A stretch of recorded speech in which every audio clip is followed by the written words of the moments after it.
bagi kita semua. Selamat pagi Bapak Ibu hadirin yang diberkati oleh Tuhan. Selamat datang dalam acara Pewisuda Sekolah Tinggi Teologi Katolik Indonesia Bekasi. Hadirin yang kami hormati, sebelum acara dimulai, kami akan membacakan beberapa tata tertib agar acara berlangsung dengan tertib. Untuk itu, dimohon kerja samanya. 1. Dimohon kepada seluruh hadirin agar tetap mengikuti protokol kesehatan sebelum masuk ke dalam ruangan, yaitu 3M.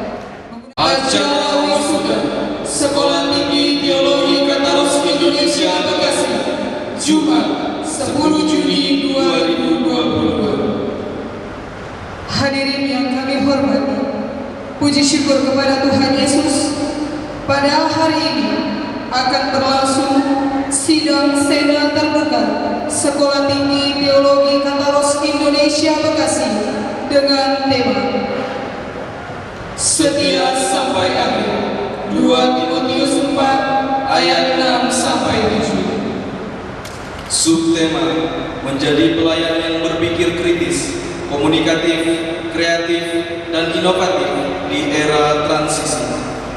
Hadirin disilahkan berdiri.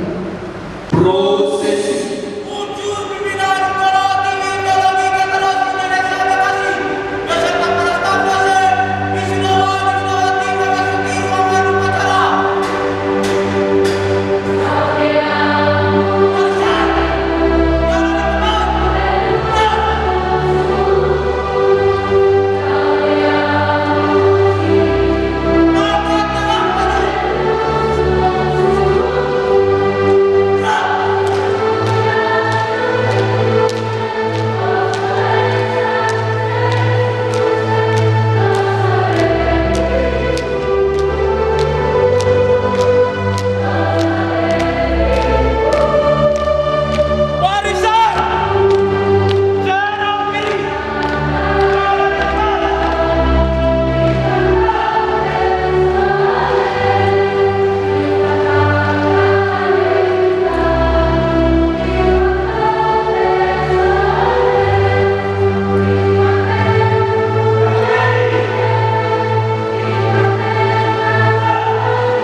Dewan Rektorat, wisudawan wisudawati, dan hadirin disilakan duduk. Kembali ke tempat.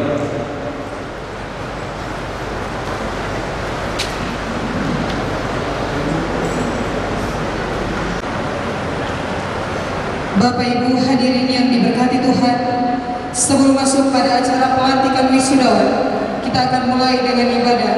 Bersama-sama kita nyanyikan pujian Hormat bagi Allah Bapa sebagai tanda penghormatan kita kepada Tuhan dan Juru Selamat kita.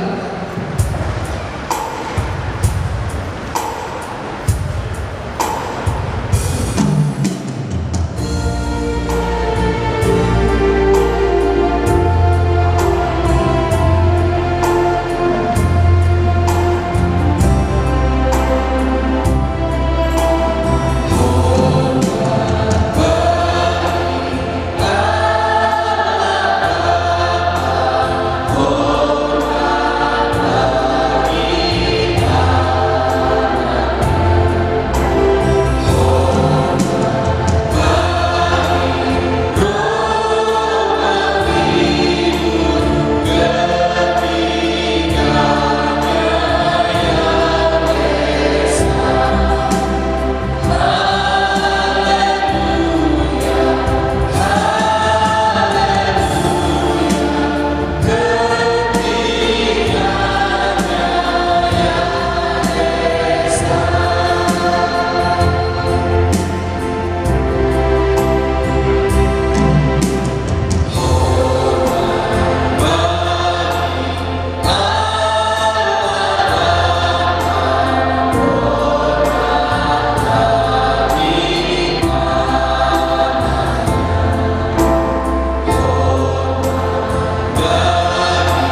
Doa pembukaan oleh Bapak Dr. John George Nicholas, Magister Teologi.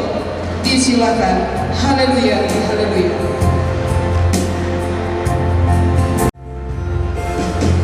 Mari kita berdoa. Bapa yang baik yang kami puja dan agungkan dalam nama Yesus Kristus Tuhan, pada pagi hari ini ucapan syukur kami naikkan di hadirat-Mu yang kudus. Oleh karena kebaikan-Mu, hari ini dapat dilaksanakan acara wisuda STT Kataros Indonesia Bekasi yang Bapa yang baik. Oleh karena itu Tuhan, kami mohon pimpinan-Mu dari awal sampai selesai acara ini, sehingga tidak ada hal apapun yang berkurang, tapi segala sesuatu berjalan dengan lancar, seturut dengan kehendak Allah, dan tentunya untuk kemuliaan nama Tuhan. Biarlah semua ini Tuhan kami persembahkan untuk meninggikan nama Yesus yang adalah Raja di atas segala raja. Terima kasih untuk kesempatan yang Tuhan beri, dan biarlah melalui institusi ini Tuhan terus melakukan perkara yang besar, mempersiapkan hamba-hamba Tuhan yang melayani dengan dedikasi yang tinggi. Terima kasih Bapa, di dalam nama Yesus kami siap untuk mengawali acara wisuda ini. Dalam nama Bapa, Anak, dan Roh Kudus, dalam nama Yesus. Amin. Bapak Ibu hadirin yang berbahagia, pada kesempatan yang indah ini kita akan memuji Tuhan bersama-sama untuk menyanyikan pujian dari Kidung Jemaat nomor 17 bait pertama, 2 dan 3, Tuhan Allah hadir. Tuhan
Disilakan duduk kembali.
Terima kasih kepada mahasiswa-mahasiswi Sekolah Tinggi Teologi Kataros Indonesia Bekasi.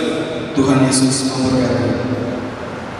Selanjutnya, kita akan mendengarkan orasi ilmiah yang akan dipaparkan oleh Bapak Dr. Adolf Bastian Butar-Butar, Magister Teologi. Kita nyanyikan pujian Setia Sampai Akhir.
Silahkan berdiri. Dan kepada Bapak Dr. Adolf Bastian Butar-Butar, Magister Teologi, disilahkan kumau setia.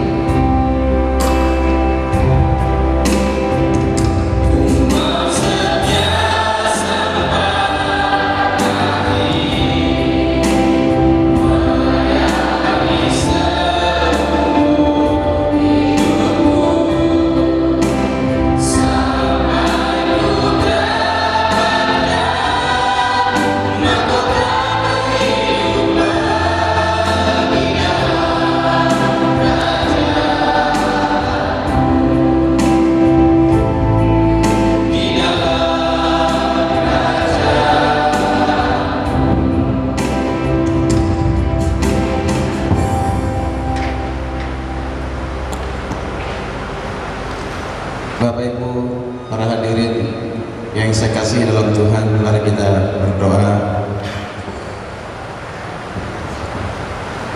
Kembali kami datang menghampiri tahta-Mu yang kudus ya Tuhan, di pagi hari yang indah dan penuh dengan sukacita dan kebahagiaan bagi kami semua, di mana Tuhan mengizinkan Sekolah Tinggi Teologi Kataros Indonesia Bekasi menyelenggarakan pelantikan atau wisuda para wisudawan yang telah mereka dididik oleh Tuhan, dibentuk oleh Tuhan melalui perguruan tinggi ini. Sebelum kami memasuki pelantikan pengutusan para wisudawan-wisudawati, kami lebih dahulu mendengarkan pesan Tuhan melalui orasi ilmiah di kesempatan yang bahagia ini. Mari kiranya Tuhan yang menolong kami dengan kuasa Roh Kudus membuat kami mengerti, memahami akan pesan Tuhan lewat orasi ilmiah ini, terutama bagi para wisudawan-wisudawati yang akan diutus oleh Tuhan di ladang yang Tuhan percayakan, supaya mereka menerima pesan yang khusus dan mereka bisa lakukan, kerjakan dalam kehidupan mereka, sehingga mereka hamba-hamba Tuhan yang siap dipakai oleh Tuhan di tantangan zaman ini. Terima kasih Tuhan, kami serahkan dalam pemberitaan orasi ilmiah ini dalam pimpinan Tuhan dan hamba-Mu, diurapi Tuhan, diberi hikmat oleh Tuhan. Di dalam nama Yesus kami berdoa, amin. Mari Bapak Ibu silakan duduk. Shalom. Shalom. Puji nama Tuhan, kita bersyukur di hari yang bahagia yang penuh dengan sukacita ini. Oleh karena kehendak Tuhan, Sekolah Tinggi Teologi Kataros Indonesia Bekasi hari ini melaksanakan pewisudan anak didik ataupun para mahasiswa yang telah menempuh jenjang pendidikan mereka ada yang S1 tapi juga ada yang S2 ataupun sarjana teologi, sarjana pendidikan, dan juga magister teologi, magister pendidikan. Bapak Ibu dikasih Tuhan, ini suatu kebahagiaan bagi kita semua, terlebih para wisudawan-wisudawati. Hari ini pasti hatinya bersukacita, senang. Itu tidak salah, itu baik adanya. Tetapi hal yang sangat penting adalah sesudah wisuda ataupun sesudah hari ini, apakah tetap bersukacita, senang ketika ada dalam suatu pelayanan, di mana setiap pelayanan itu banyak tantangan, banyak hambatan, banyak kendala, banyak cobaan, banyak ujian, terutama di zaman sekarang ini, zaman teknologi yang masih makin berkembang. Perlu mempersiapkan diri, siap sedia menjadi hamba-hamba Tuhan, pemimpin Kristen yang handal, yang baik, yang berintegritas, dan tentunya bisa mengikuti perkembangan zaman.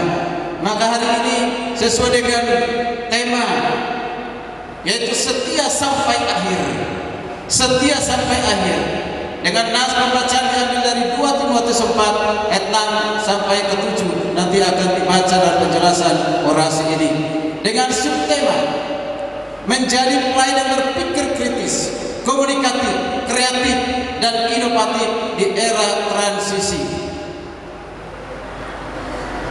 Bapak Ibu saudara kasih Tuhan, para saudara-saudara tidak kasih Tuhan, setiap mahasiswa teologi harus memahami mengapa memilih studi pada bidang ilmu teologi ataupun pendidikan agama Kristen. Memahami mengapa memilih jalan hidup menjadi pelayan Tuhan itu penting. Tentu ungkapan ini menekankan bahwa pelayan Tuhan harus mengerti mengapa dia memilih sebagai pelayan Tuhan. Bapak Ibu saudara kasih Tuhan dan para saudara-saudawati yang kami kasih, kriteria pelayan Tuhan yang dibutuhkan pada masa transisi atau era yang penuh dengan perubahan ini adalah mereka yang memiliki kemampuan untuk mampu bertahan setia dalam pelayanan sampai akhir dari hidupnya.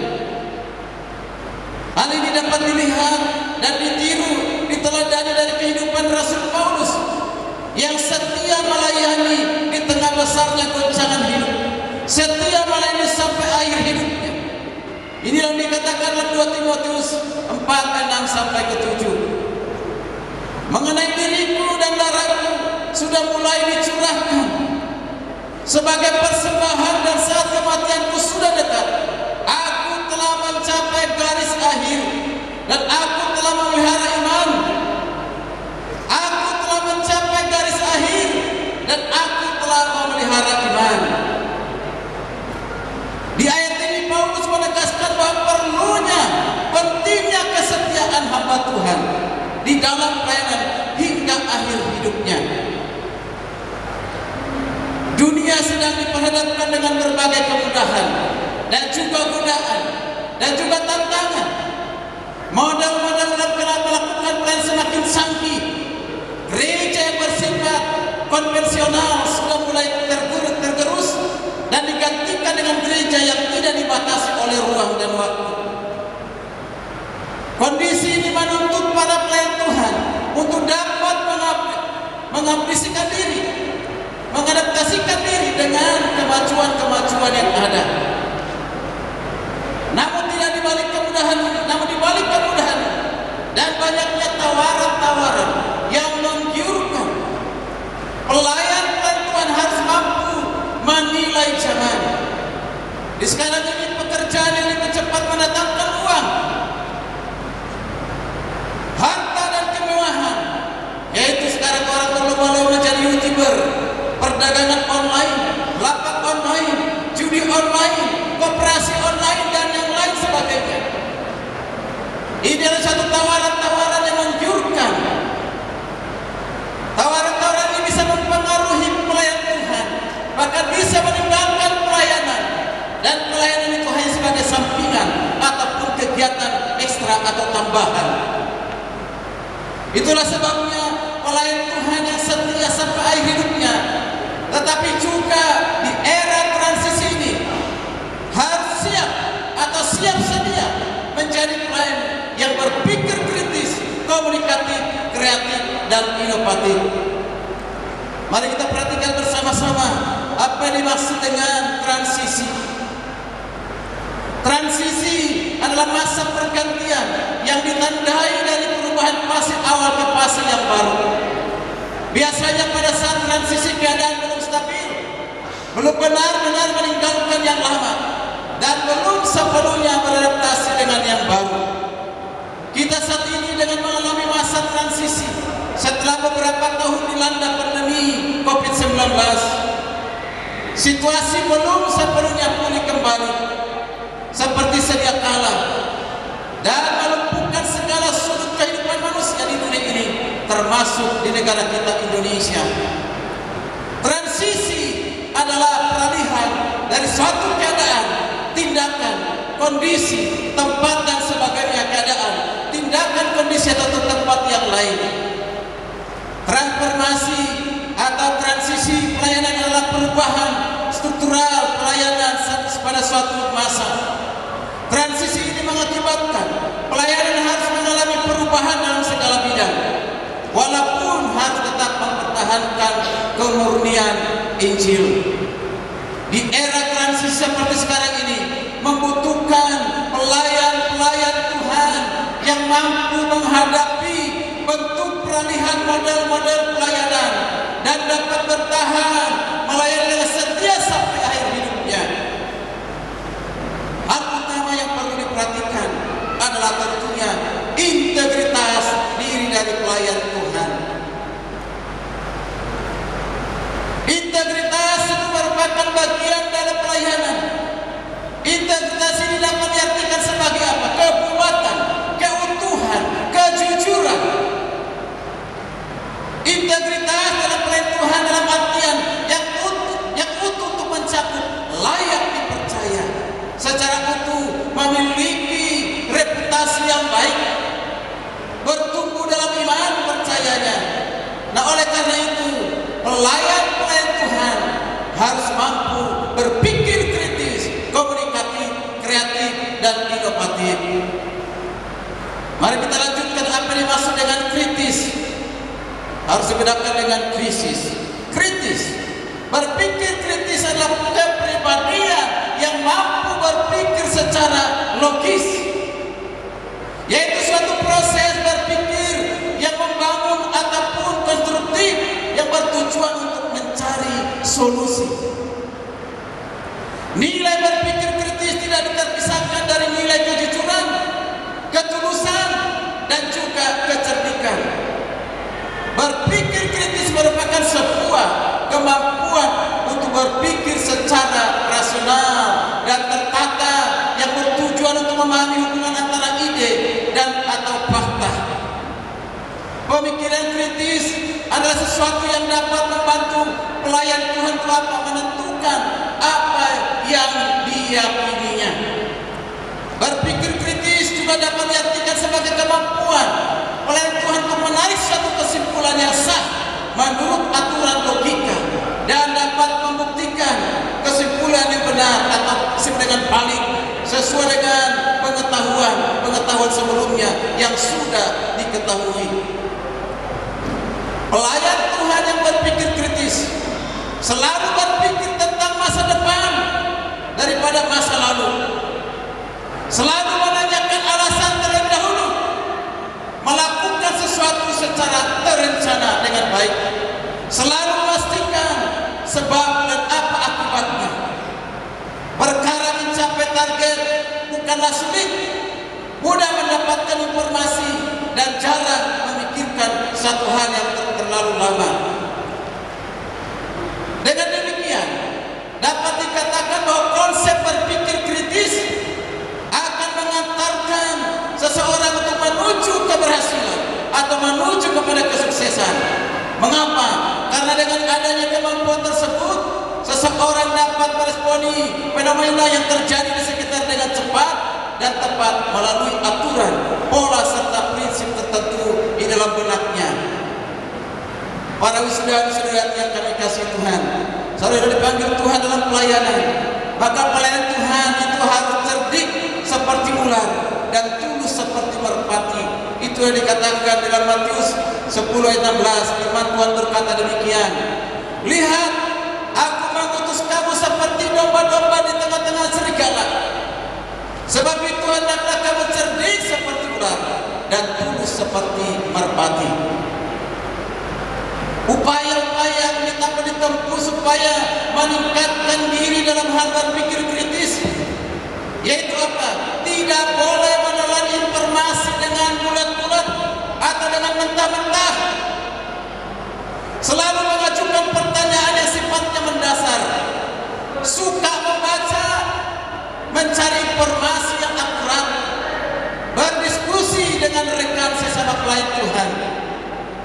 Hamba Tuhan harus mampu memilah sikap, pemikiran, pendapat, dan tindakan yang sesuai dengan iman Kristen yang universal. Memiliki pendirian yang teguh terhadap keyakinan yang dimilikinya, dan tidak mudah diombang-ambingkan berbagai isu dan pengajaran-pengajaran yang tidak alkitabiah.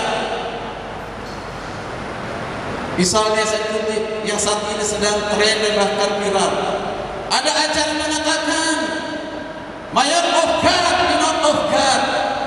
Ada yang menolak ajaran Allah Tritunggal atau Trinitas. Ada yang mengajarkan bahwa Bapa punya anak tunggal, Bapa itu ada 3. Orang yang baik sekalipun tidak percaya kepada Yesus tetap masuk ke langit dan bumi baru atau surga.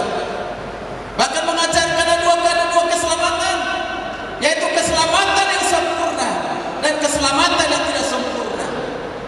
Bahkan ada saat itu mengajarkan Yesus itu manusia biasa, dia bukan Tuhan. Dia Tuhan hanya pada saat dia setelah dibaptis dan pada saat dia mati, dan dia bukan Tuhan. Dan dia kembali lagi dia menjadi Tuhan setelah dia bangkit dari kematian. Bahkan ada juga ajaran sekali mengatakan tidak perlu menginjil. Mengapa? Karena Tuhan sudah menentukan siapa yang akan dipilih. Dan banyak ajaran-ajaran yang lain. Kita harus selektif. Jangan kita mudah menerima ajaran-ajaran seperti ini. Karena orangnya populer, terkenal, punya popularitas, banyak pengikut. Mungkin gerejanya di mana-mana, tetap kita selektif. Maka saya katakan, alumni STT Kataros harus berpikir kritis. Amin. Amin. Cara untuk melatih berpikir kreatif yaitu dengan cara apa? Menambah ilmu pengetahuan. Jangan puas dengan pengetahuan yang sudah terima selama pendidikan, tapi kembangkan terus. Ilmu itu semakin berkembang, saudara kasih Tuhan. Harus belajar. Ketika kita masuk dalam kehidupan, berarti kita masuk dalam universitas kehidupan, artinya tidak pernah berhenti belajar untuk terus menambah pengetahuan kita, serta mampu melakukan hal-hal yang baru. Terus belajar, perluas wawasan, dan bertemu dengan orang-orang baru yang bisa memberikan inspirasi kepada kita. Oleh Tuhan harus memiliki kemampuan lain selain kemampuan up to date, yaitu kreativitas non up to date. Apa dimaksudkan dengan hal itu? Karakteristik atau ciri non up to date adalah ciri yang lebih berkaitan dengan apa? Dengan sikap atau perasaan. Sifat ini meliputi apa? Meliputi rasa ingin tahu. Harus ada ingin rasa tahu, jangan pasrah dengan apa yang kita punya, pengetahuan yang kita punya. Bersifat imajinatif, merasa tertantang oleh kemajemukan. Sifat berani untuk mengambil resiko. Kalau menjadi hamba Tuhan tidak mau resiko, jangan menjadi hamba Tuhan. Lepaskan hari ini juga dan jangan diwisuda. Dan sifat menghargai itu harus dimiliki oleh pelayan Tuhan. Karakteristik atau ciri non kognitif dan kreativitas pelayan Tuhan meliputi. Mari kita perhatikan bersama di sini. Kita perhatikan.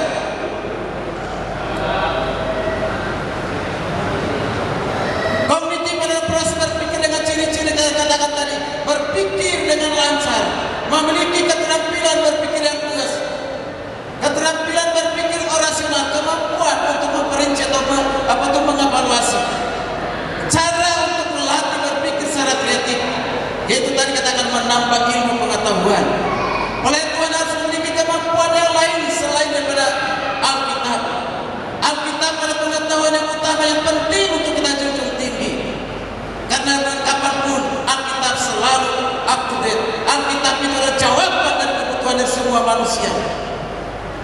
Di kesimpulan ataupun di akhir dari orasi ini, beberapa hal yang menjadi penekanan yang harus kita kerjakan, kita lakukan sebagai pelayan-pelayan Tuhan.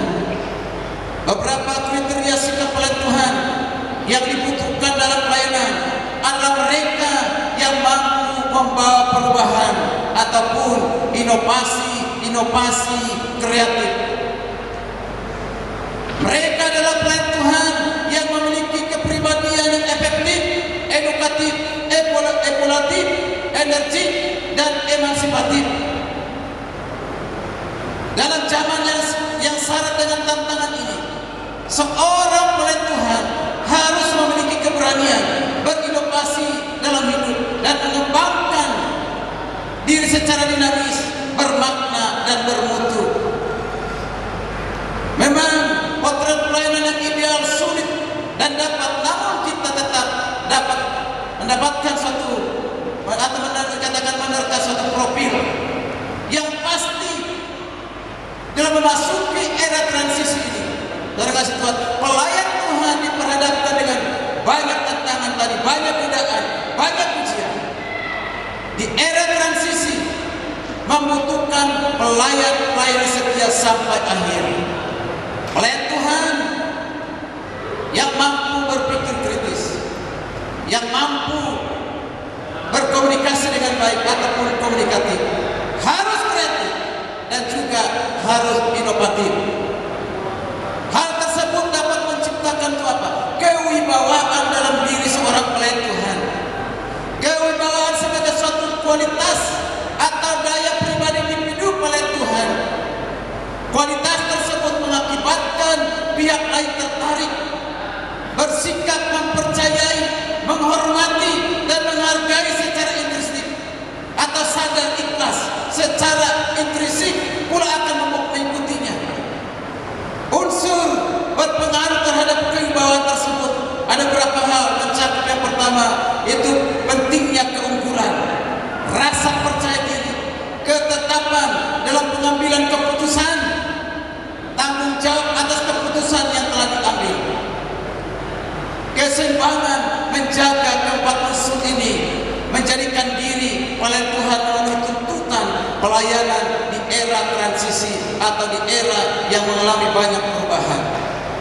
Puji nama Tuhan, kiranya orasinya ini malah menjadi berkat bagi kita semuanya, terutama kepada para saudara-saudara yang hari ini dilantik dan diutus. Jadilah pelayan Tuhan, hamba Tuhan yang berintegritas. Amin. Jadilah hamba Tuhan seperti tema kita hari ini, tema kita hari ini, setia sampai akhir. Bersama-sama para saudara mengatakan, aku akan setia sampai akhir. 2, 3 ya. Dengan semangat lagi sekali lagi. Puji nama Tuhan. Mari kita berdoa.